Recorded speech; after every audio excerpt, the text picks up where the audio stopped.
Buenas tardes. Ánimo. Es que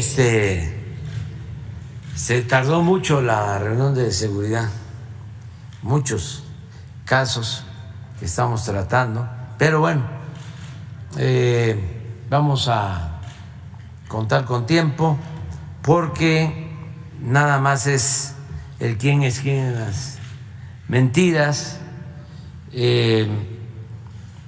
Como siempre, Elizabeth García Vilchis nos va a informar. Son botones de muestra, pequeñas pruebas, pequeños detalles, porque lo que prevalece es la desinformación en los llamados medios de comunicación convencionales. Pero no es para consuelo nuestro un asunto solo de nuestro país. El poder mediático es usado por las oligarquías en el mundo para someter gobiernos.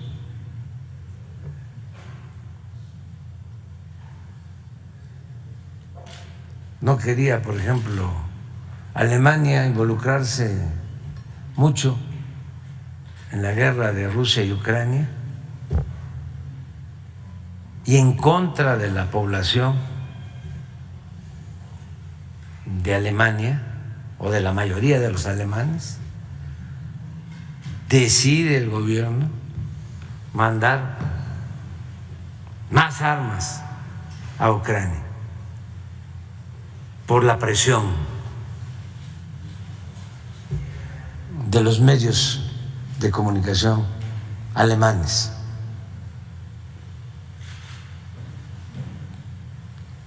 Y eso pues se replica en todos lados. Ya hablábamos ayer de la fuerza, el poder del Clarín en Argentina, del Mercurio en Chile, del País en España, del New York Times, del Washington Post, del Wall Street Journal en Estados Unidos y en el mundo occidental. Entonces, hasta nos va muy bien aquí a nosotros. No tenemos de qué quejarnos. Claro que es un fenómeno relativamente nuevo, porque había pasado como un siglo que la prensa mexicana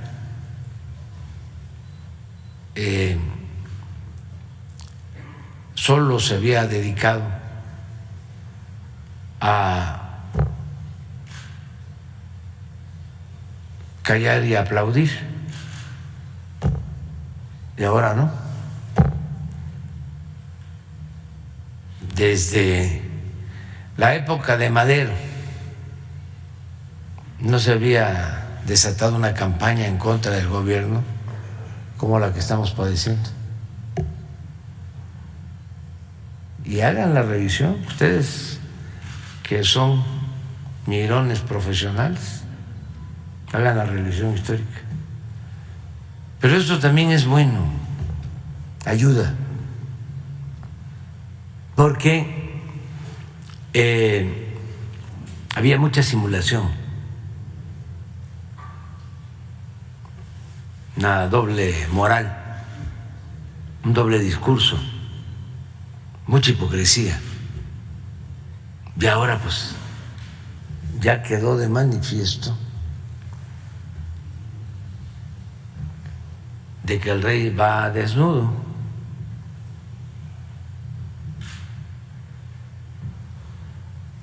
De que tenemos medios de información que defienden grupos de intereses creados,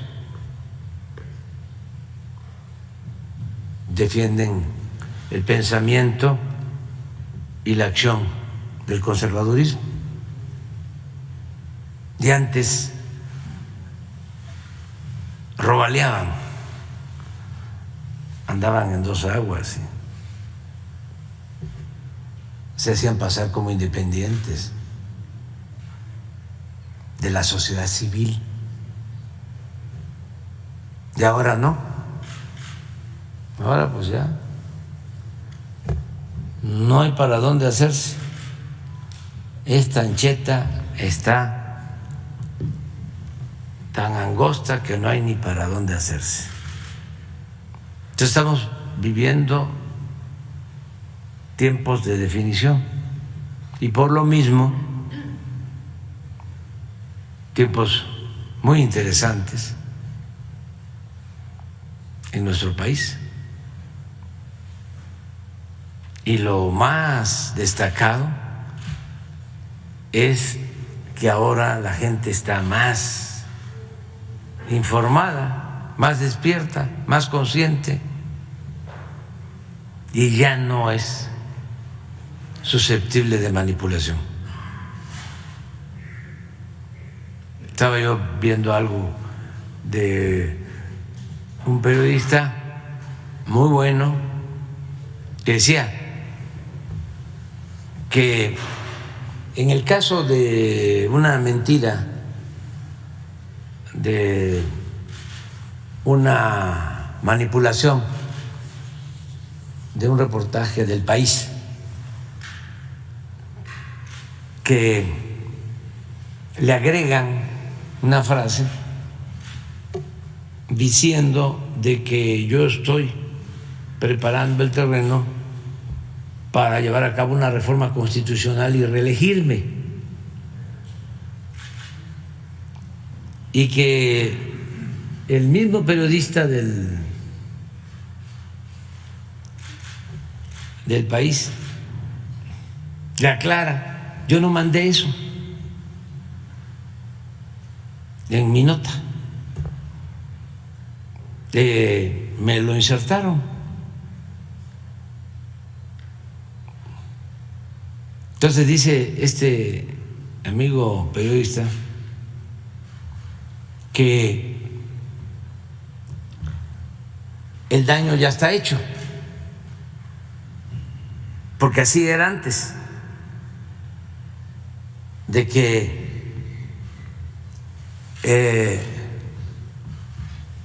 mienten, difaman, y ya cuando viene la aclaración, pues ya nadie se ocupa de la aclaración, ya el golpe ya lo dieron. Es lo que siempre sostenemos, ¿no? La calumnia cuando no mancha tizna, o calumnia porque algo queda. Pues fíjense que eso ya no es del todo exacto.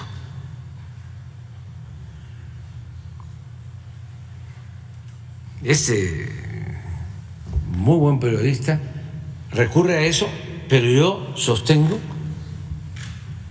que ese truco no funciona, porque ahora sí hay posibilidad de réplica. Y entonces puede uno estar replicando y replicando y replicando, llamándoles mentirosos y manipuladores 1, 2, 3, 4, 5, 10, 50, 1000 veces. Y está uno recordando y recordando y recordando. Antes no había posibilidad. Entonces sí funcionaba de que pegaban el golpe y ya cuando se aclaraba, en la página 29, ¿no?, de la sección B del periódico, las cartas del lector, ¿se acuerdan? Ya habían dañado, pero ahora no, ahora es de bote pronto y puede uno estar repitiendo. Y no solo el que tiene una tribuna importante en un periódico, en un noticiero de radio, de televisión o en un foro como este, sino todos los ciudadanos que tienen un teléfono. Ahí, en las redes. Y una vez, y dos veces, y tres veces, y cuatro veces. Yo recuerdo al maestro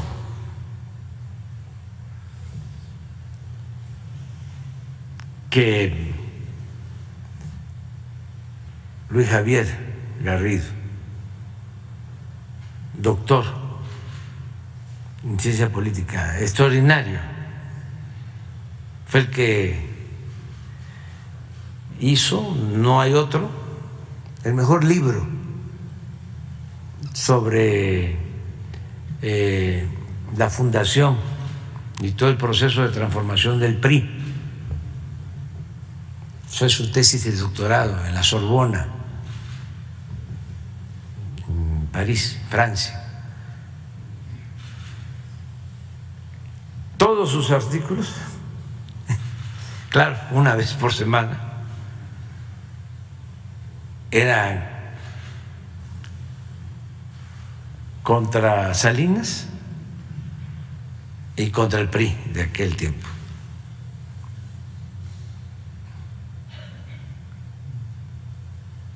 Insistía. Pero bueno, una semana. Ahora no. Ahora puede ser constantemente. ¿Cómo es que se burlaban de él? Le decían el anticristo. Extraordinario. Un gran maestro de la Facultad de Ciencias Políticas. Muy bueno. Cuando nadie de los intelectuales orgánicos cuestionaban a Salinas, Luis Javier,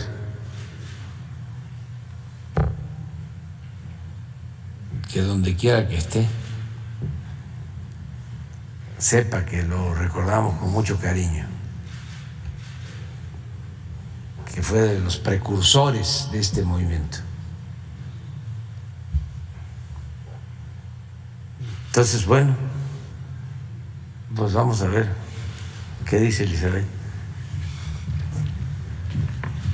Con su permiso, señor presidente, buenos días a todos, a todas, a los que nos ven a través de redes sociales en cualquier rincón del país. Vamos a iniciar la sección ¿Quién es quién en las mentiras de la semana? Hoy es 25 de enero de 2023. Y bueno, la oposición se pinta de cuerpo entero, lucran y festinan con el supuesto fallecimiento del fiscal Alejandro Hertz. Primero fueron medios de comunicación como El Financiero, Tabasco Hoy y Primera Plana MX que inventaron y publicaron como información que el fiscal general de la República, Alejandro Hertz Manero, padece cáncer de páncreas, lo cual es absolutamente falso. Luego en las redes sociales como Twitter se viralizó la mentira de que el fiscal habría fallecido en Estados Unidos a causa de una operación realizada. El rumor escaló tanto que se hizo tendencia nacional en Twitter por varias horas. La oposición dio por cierto este rumor y comenzó el festín. La actriz Laisha Wilkins publicó: Lo que no logró la justicia humana, lo logró el cáncer de páncreas. Justicia divina. Este tuit, hay que mencionar que alcanzó, es decir, lo vieron más de 1 millón de personas. Después circuló un tuit con el mismo mensaje atribuido a Diego Fernández de Ceballos y el hashtag que significa que no descanse en paz. Eso los retrata. No tienen ningún respeto por la vida. Ricardo Alemán le pidió al presidente presentar la renuncia de Hertz Manero, la cual, por supuesto que tampoco existe. También participaron miembros de la oposición diseminando mentiras sobre la salud y supuesta muerte del fiscal.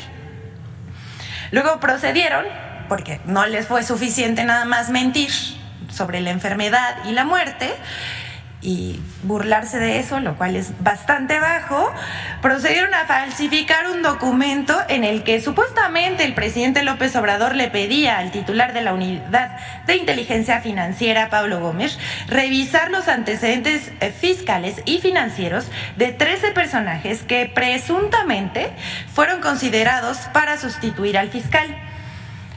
Pero si vieron el documento, es una cosa súper mal hecha. Ni el lenguaje ni las formas son del estilo del presidente. Y bueno, ya ni decir de la firma que ni se parece. Pero a propósito de lo que hablaba el presidente, hasta aquí esta nota, pero a propósito de lo que hablaba el presidente sobre el periódico El País, tenemos a uno de los clientes más frecuentes de esta sección, y pues una más del diario El País, tergiversan discurso del presidente de México. Vamos a ver qué dijo El País. El 18 de enero de 2023, el periódico español El País, en su versión en inglés, publicó una nota firmada por Elías Camaji, en la que a la letra decía, escuche bien: el actual presidente, Andrés Manuel López Obrador, quien asumió el cargo en 2018 y busca reescribir la Constitución para permitir una candidatura a la reelección. Lo anterior se escribió en inglés, pero nosotros procedimos a traducirlo al español. Esto, por supuesto, nunca ocurrió, es falso. El presidente de México no declaró tal cosa, pero fue ampliamente difundida en redes sociales, abonando a este discurso que es una perorata de la oposición en México y de algunos medios de la prensa internacional, quienes buscan desprestigiar al presidente López Obrador por la lucha contra la corrupción, la desigualdad y su exitosa estrategia de seguridad, que nada más y nada menos le da una aceptación del 70% y lo posiciona como uno de los líderes mundiales más destacados, aunque les duela. Causa rareza que el propio autor de la nota se deslindó de lo publicado por El País y el diario se vio obligado a eliminar esa parte y hacer la corrección correspondiente. Sin embargo, como ya lo mencionó el presidente, esto ya había corrido en la red, por lo que el desmentido, que fue una respuesta a un tuit, no fue lo suficientemente contundente para llegar a las mismas personas a las que les llegó el bulo. Esto es mala leche. El artículo del País sobre el caso de García Luna, titulado El juicio en Estados Unidos contra el zar antidroga, García Luna amenaza el entorno de Felipe Calderón. Ahí salió esta aseveración falsa. En la versión en inglés, como ya dijimos, El País le agregaron unas frases para decir que el presidente Andrés Manuel López Obrador quiere reformar la Constitución para reelegirse, lo cual no estaba en el texto original. Y vamos por partes.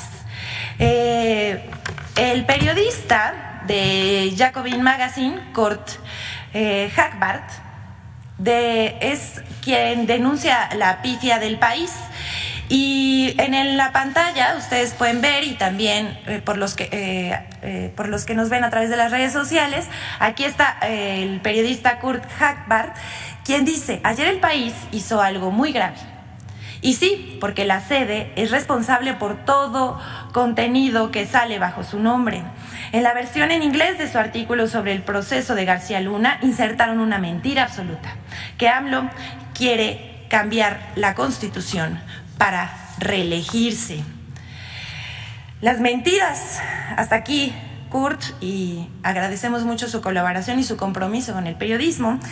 Pero las mentiras destacadas sobre México en la prensa internacional nunca cesan. En el País Internacional de hoy, dice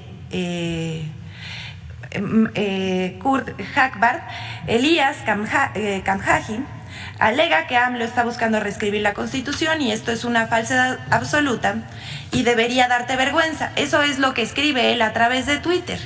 Pero aquí viene primero el desmentido del reportero quien escribió originalmente la nota en español. Él se deslinda a través de Twitter del agregado que le hizo la redacción del País y le dio la razón al periodista estadounidense que denunció y le contestan: hola Kurt, yo no escribí eso en el artículo original en español, he hablado para que lo aclaren los traductores y corrijan ese error. Y como ya dijimos, a esto el periódico El País solo corrigió el artículo y eliminó la frase agregada de la edición en inglés y dijo que fue un error de traducción. Sabemos si el error de traducción estuvo en que le aumentaron, porque pues no hay tal. Y bueno, vamos con la siguiente. Vamos con algo que le denominamos el absurdo. El Tribunal Electoral del Poder Judicial de la Federación prohíbe uso del AMLito en contiendas electorales. Absurdo, sí. El Tribunal Electoral del Poder Judicial de la Federación resolvió que el uso de la imagen caricaturizada del presidente de México, Andrés Manuel López Obrador, en la propaganda del partido Morena es una violación electoral. Así.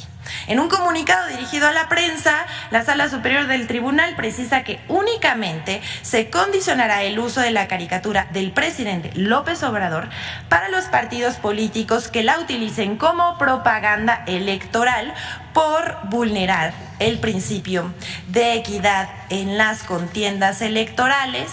Y esto hay que aclararlo muy bien, no para el caso de la gente común que posea una caricatura o la postea a través de redes sociales, como se diseminó la noticia de que iba a ser un delito. Por supuesto que no lo es, pero queremos decir que en este caso nos llamó mucho la atención que los usuarios de las redes sociales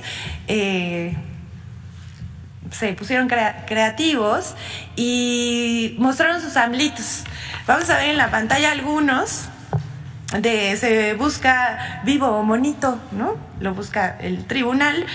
También tenemos la cobija de AMLO, si alguien sabe dónde la vende, por favor.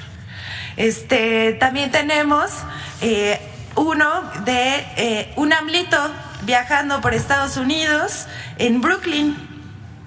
Y bueno, pues hasta aquí esta parte de la sección, pero vamos a ahondar más en el tema sobre las mentiras que se difundieron sobre la supuesta muerte del fiscal Alejandro Gertz Manero.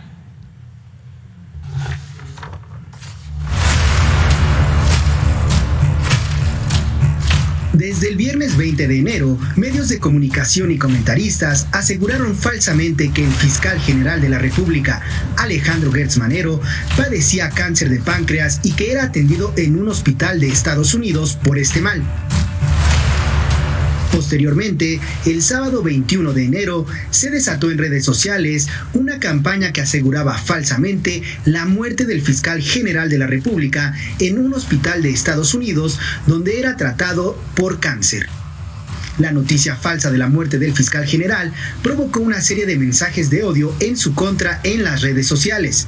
Sin embargo, en conferencia de prensa matutina, el 23 de enero, el presidente Andrés Manuel López Obrador negó que el fiscal padezca algún tipo de cáncer e informó que Alejandro Gertz fue sometido a un tratamiento de columna. En un esfuerzo por seguir desinformando, en redes sociales se publicó una carta falsa en la que supuestamente el presidente López Obrador solicitaba al titular de la Unidad de Inteligencia Financiera, Pablo Gómez, un informe detallado sobre alguna irregularidad fiscal o financiera de los posibles sustitutos de Alejandro Gertz Manero al frente de la Fiscalía. Dicha carta también fue desmentida por el presidente López Obrador en la conferencia matutina del 23 de enero. Infodemia. Es cuanto, señor presidente. Muchas gracias. A ver, vamos, como lo informamos, precisamente para que no se oculte información y se garantice el derecho del pueblo a la información, vamos a estar presentando información sobre el juicio de García Luna en Estados Unidos, porque no queremos que pase de noche. Y lo que buscamos con esto es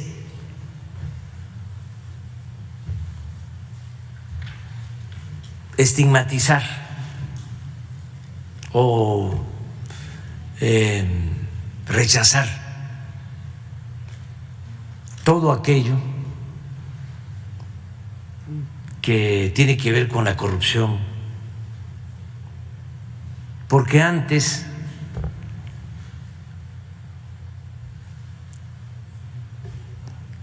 hasta se celebraban estas cosas,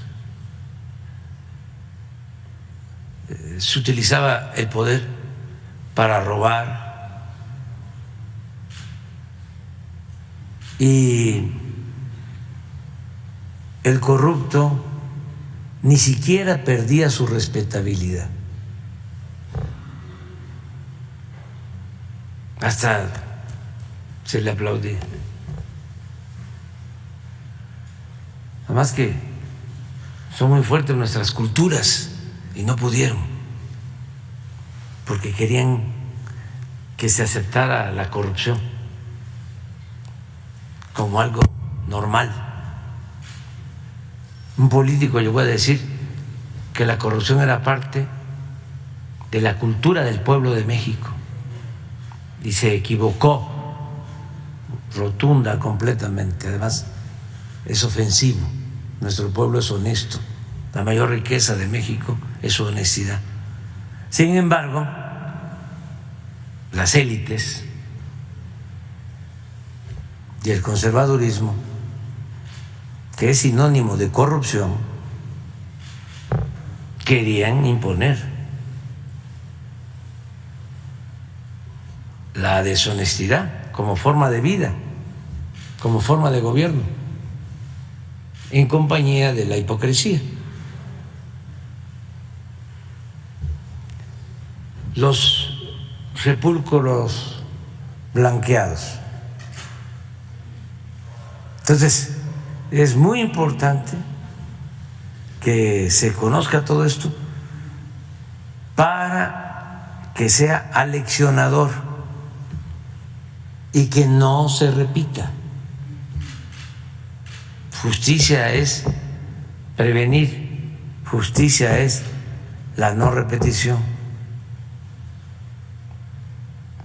Y no tiene difusión suficiente el caso en los medios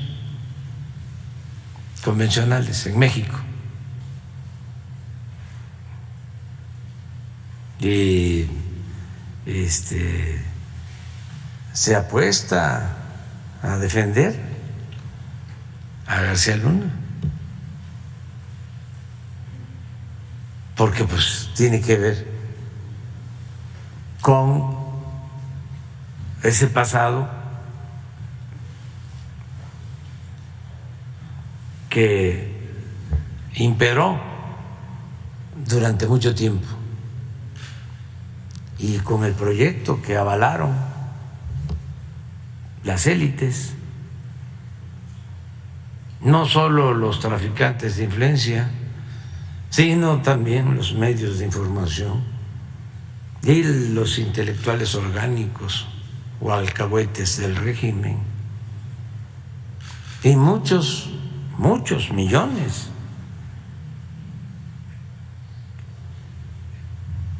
que aspiraban a lo material a triunfar a toda costa, sin escrúpulos morales de ninguna índole. Sectores de clase media, aspiracionistas,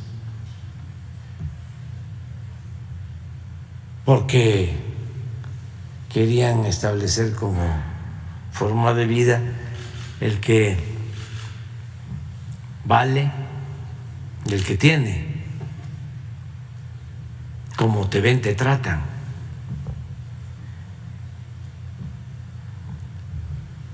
Entonces, por eso es muy importante todo esto, para que no vuelva a suceder. La política es un noble oficio y el poder solo tiene sentido, solo es puro si se pone al servicio de los demás. Que no estén pensando, sobre todo los jóvenes, y eso es lo más importante, las enseñanzas a las nuevas generaciones, de que el poder es fantochería, es corrupción, es prepotencia, es ganar dinero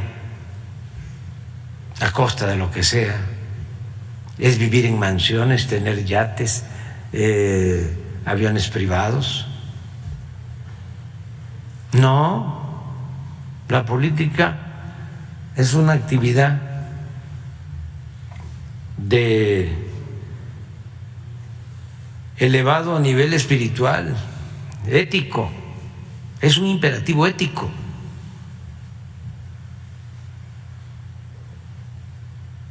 Y qué bueno que se interesen los jóvenes por la política, pero que no estén pensando que es un medio hacia la obtención de riqueza, mala vida. Que la política es un negocio lucrativo. No. Y es más reprobable todavía en el caso de los servidores públicos y en especial los responsables de garantizar la seguridad pública. Imagínense si los que van a proteger al pueblo son corruptos. No se debe aceptar la corrupción en ningún caso, pero si los que van a combatir la violencia, evitar la drogadicción que lleva a la muerte a miles de jóvenes en la actualidad, si ellos son parte de esas bandas que distribuyen, que trafican con droga, el daño que causan, si usan el poder para ese propósito, si no hay fronteras entre el crimen organizado, la delincuencia organizada o de cuello blanco y la autoridad, si es lo mismo, ¿qué esperanzas de que la sociedad va a salir adelante y vamos a lograr una sociedad mejor? Entonces, por eso tenemos que informar sobre este juicio y hacer nuestras conclusiones y ojalá y salga todo, que no se oculte nada. A ver, ¿qué informe tenemos de lo de ayer?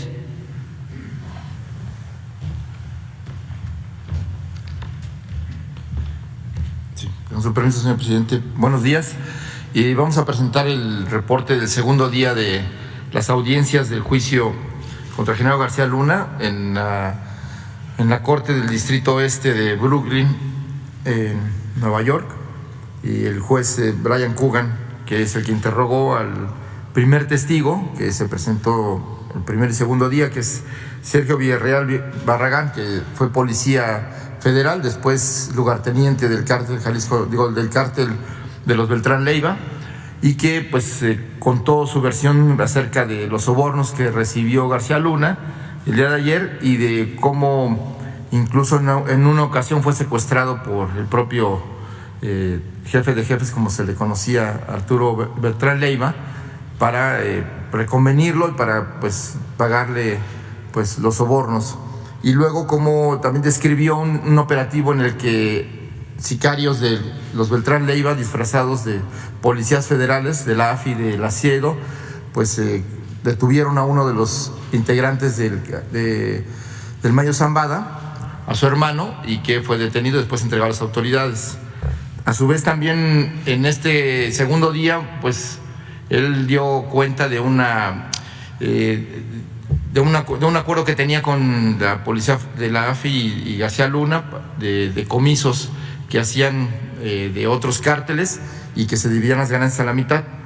Esa fue, digamos, casi toda la audiencia el día de ayer, y ya se presentó un segundo testigo, Tirso Martínez Sánchez, conocido como el futbolista, que pues, él se dedica a lavar dinero del cártel, bueno, de varios cárteles, del cártel de Sinaloa, y que él asimismo se asumió como el distribuidor o como el operador para la distribución de cocaína en Los Ángeles, en Chicago y Nueva York, y que a su vez él compraba algunos equipos de fútbol mexicanos para lavar dinero de los cárteles, en particular el de los Gallos Blancos del Querétaro.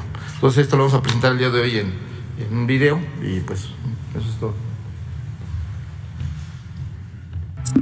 Ayer, 24 de enero, concluyó el segundo día de audiencia del juicio contra Genaro García Luna en la Corte del Distrito Este de Brooklyn, Nueva York. El juez Brian Coogan y los 12 miembros del jurado, cuya identidad es anónima, continuaron escuchando las declaraciones de Sergio Villarreal Barragán, el Grande, lugarteniente de los Beltrán Leiva. Interrogado por la Fiscalía, el Grande afirmó que tras convertirse en secretario de Seguridad Pública, García Luna dejó de acudir con frecuencia a las reuniones con el cártel de Sinaloa, en las que recibía los pagos por el apoyo que les brindaba, y en su lugar comenzó a enviar a Luis Cárdenas Palomino, quien recibía el dinero destinado a García Luna en maletas negras conocidas como chorizo. Villarreal Barragán declaró que a medida que el cártel de Sinaloa fue expandiéndose, los pagos a García Luna aumentaron. En un principio de una bolsa a la que aportaban todos los líderes del cártel, pero tras la ruptura interna de la organización criminal, directamente de Arturo Beltrán. A cambio de dichos pagos, García Luna les ofrecía tanto información como el control de aeropuertos y carreteras en todo el país. Como ejemplo de la información que García Luna proveía al cártel a través de Cárdenas Palomino, el Grande mencionó que él fue informado de que la DEA estaba monitoreando y siguiendo a su cuñado. También fueron informados de los planes para capturar al Mochomo, de las casas de seguridad que se iban a catear, e incluso de los planes para irrumpir en la boda de la Barbie, por lo que nadie acudió a la boda, ni siquiera la Barbie. El Grande también afirmó que García Luna les dio algunos contactos para que el cártel obtuviera equipos de intervención de comunicaciones, espionaje y contrainteligencia. Villarreal Barragán relató haberse disfrazado de miembro del Asiedo para detener al rey Zambada, quien luego fue entregado al entonces secretario de Seguridad Pública de la Ciudad de México y a los verdaderos agentes del Asiedo. Además dio órdenes para que se le tomaran fotos para evitar que pudieran cambiar al detenido, señalando que en México todo es posible. El testigo también narró cómo Arturo Beltrán Leiva secuestró a Genaro García Luna en la carretera Cocoyoc para demostrarle que nada era imposible. El secuestro se debió al enojo de Beltrán por el apoyo de García Luna a El Chapo y al Mayo, además de que Cárdenas Palomino ya no contestaba sus llamadas y los operativos siempre eran en contra de los Beltrán. Después de retenerlo por unas horas, García Luna fue liberado en la misma carretera. Tras las incendiarias acusaciones del Grande, el abogado defensor de García Luna, César de Castro, procedió al contrainterrogatorio. La defensa buscó descalificar al testigo enfatizando que es un delincuente peligroso y temido, por lo que sus declaraciones carecen de validez. Pero en el proceso, De Castro cometió ciertos errores en las preguntas, confundiendo algunos nombres, lo que generó que luciera un poco frustrado y enojado al no poder acorralar al testigo. De Castro realizó una declaración directa al testigo, argumentando que Arturo Beltrán había matado a 2 mujeres en su casa por haber criticado a su esposa, lo cual el testigo manifestó ser cierto. Finalmente, De Castro cerró su interrogatorio preguntando al testigo si sabía de grabaciones de García Luna con Beltrán y, en su caso, si las había entregado a la fiscalía, a lo que el testigo respondió que sabe de la existencia de cintas, pero que no las tiene en su poder. Tras esta declaración, De Castro se dirigió al jurado y expresó que no hay evidencia ni grabaciones de su cliente con Arturo Beltrán. La audiencia concluyó con las declaraciones preliminares de un nuevo testigo, Tirso Martínez Sánchez, el futbolista, lugarteniente del cártel de Sinaloa. Martínez era el encargado de los cargamentos de cocaína transportada en tren a Los Ángeles, Chicago y Nueva York, y compró diversos equipos de fútbol como los Gallos Blancos de Querétaro, que eran usados para lavar dinero del narcotráfico. Tras una moción de la defensa para invalidarlo como testigo, mañana seguirá el juicio y el juez decidirá si el futbolista es un testigo idóneo para el caso de García Luna. Muy bien, bueno, vamos. Ustedes 3 y 3. Sara también, 4.